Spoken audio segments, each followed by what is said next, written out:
Bismillah, hari ini kita akan membicarakan tentang dunia maya dalam perspektif Islam atau bagaimana Islam memandang dunia maya. Apakah ini sebuah cahaya atau justru menjadi fitnah? Ya, Bismillah, Assalamualaikum warahmatullahi wabarakatuh. Alhamdulillah wassalatu wassalamu ala Rasulillah wa ala alihi wa sahbihi wa man walah amma ba'du. Alhamdulillah, mari kita panjatkan puja dan puji kepada Allah Subhanahu wa taala yang sudah melimpahkan kita nikmat yang sangat banyak, melimpahkan karunia yang begitu luar biasa. Tentunya karunia ini, nikmat ini harus kita syukuri. Agar apa? Agar Allah menambahkan nikmat dan karunia tersebut. Dalam sebuah ayat dikatakan, la in syakartum la azidannakum wa la in kafartum inna adzabi lasyadid. Ya, ini sangat jelas ayatnya.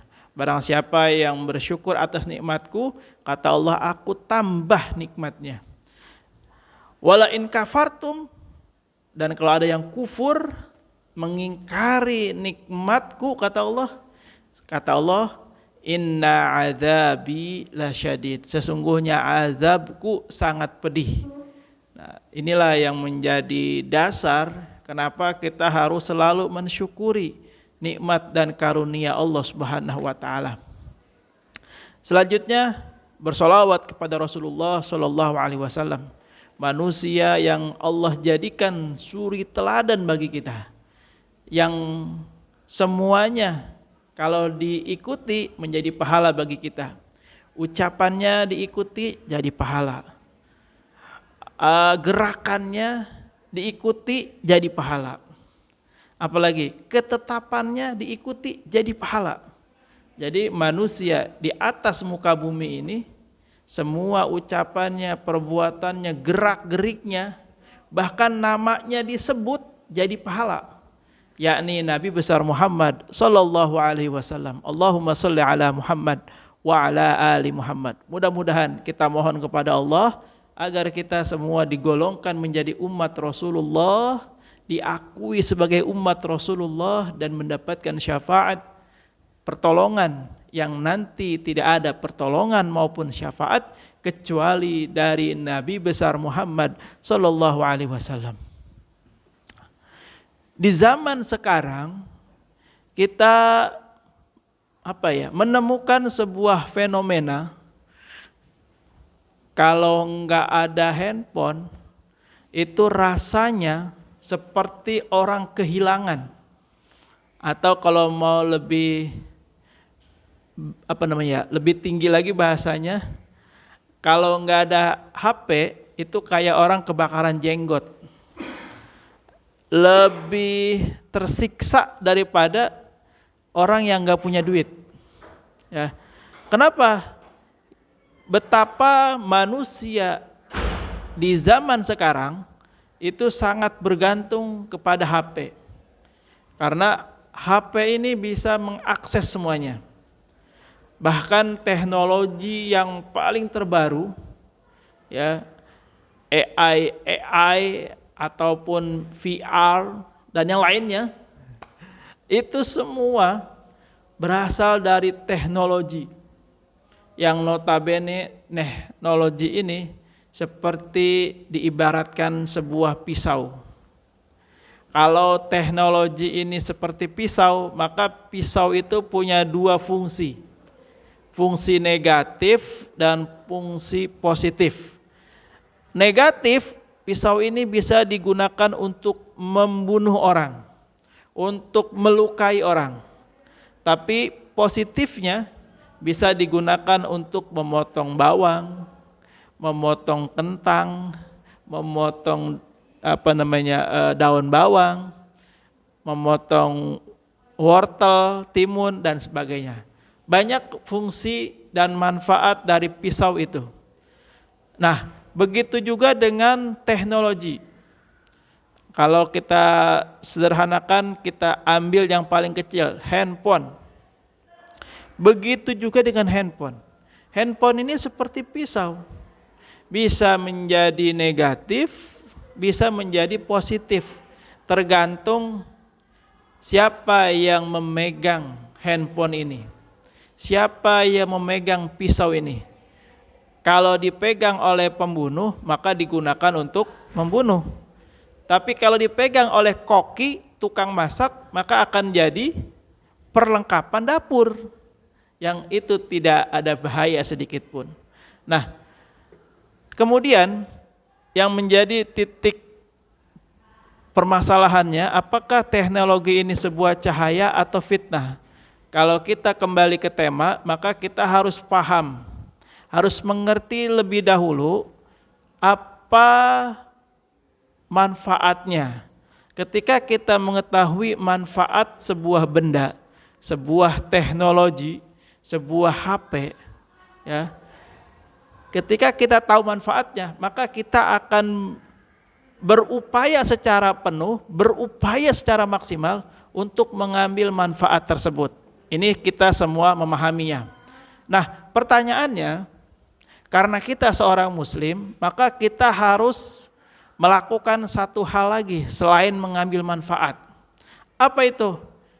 Apakah manfaat yang bisa kita ambil bermanfaat di akhirat atau tidak? Apakah manfaat ini berdampak di akhirat atau tidak? Apakah manfaat ini ada pahalanya atau tidak? Nah, ini yang harus kita fahamkan dalam diri kita agar apa? Kita bisa bijak, ya, dalam menggunakan teknologi atau yang kita kenal dengan istilah handphone, ya. Nah, Allah Subhanahu wa taala berfirman dalam surah Qaf ayat 18, "Wa ma yaltafiz min qaulin illa ladaihi raqibun atid." Tiada suatu kata yang diucapkan melainkan ada di sisinya malaikat pengawas yang selalu siap mencatat. Kita ketika berinteraksi lewat internet, lewat dunia maya, itu dengan mudah kita hapus, dengan mudah kita delete, dengan mudah kita hilangkan. Jejak digital itu masih mungkin kita hapus, kita hilangkan. Tapi di dalam Islam tidak bisa dihilangkan serta-merta begitu saja. Karena apa? Ada raqibun atid, ada malaikat pengawas yang mencatatnya. Nah, catatan malaikat itu lebih dahsyat daripada rekam jejak digital. Makanya di dalam berinteraksi di dunia maya kita harus berhati-hati, ya. Kita harus kita harus benar-benar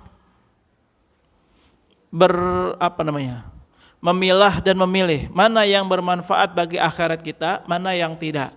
Jangan sampai yang kita lakukan di dalam bermedsos itu malah memperberat timbangan keburukan kita. Nauzubillah summa nauzubillah. Ya.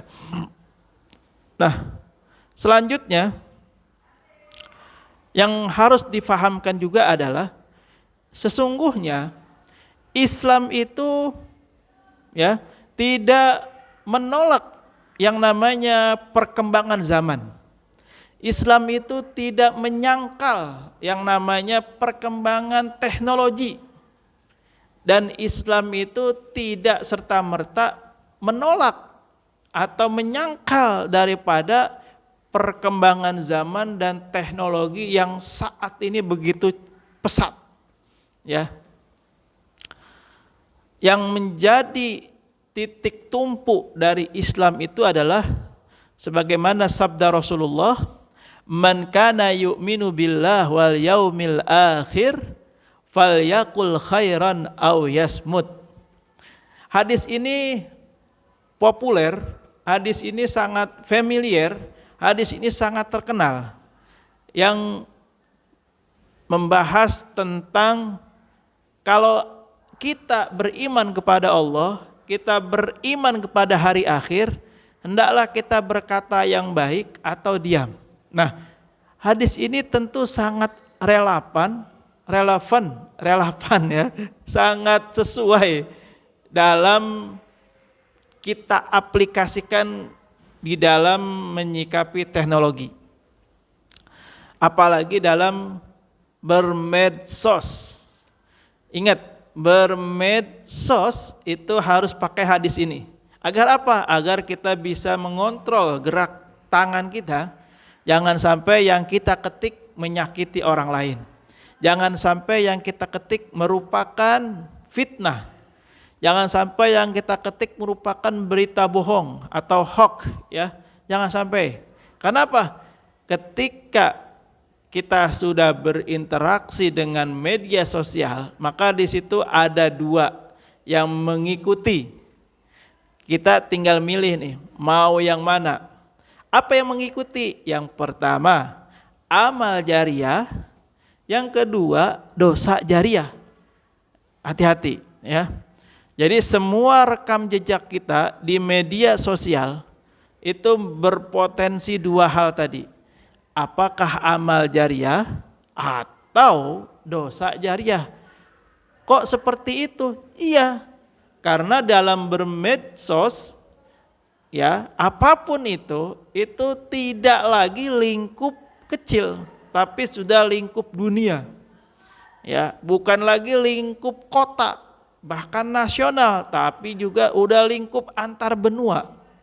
Oleh karena itu, ya, berhati-hatilah dalam bermedsos. Jadikan medsos itu, ya, bernilai ibadah.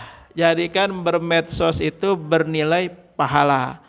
Syukur-syukur bermedsos itu bisa menghasilkan selain cuan misalnya, tapi juga menghasilkan pahala jariah. Nah, ini harapannya. Ya, karena akan terus mengalir tuh pahala jariah yang ada di media sosial selama belum dihapus. Nah, jadi sekali lagi, apakah dunia maya ini cahaya atau musibah? Tergantung diri kita yang menggunakan media sosial tersebut.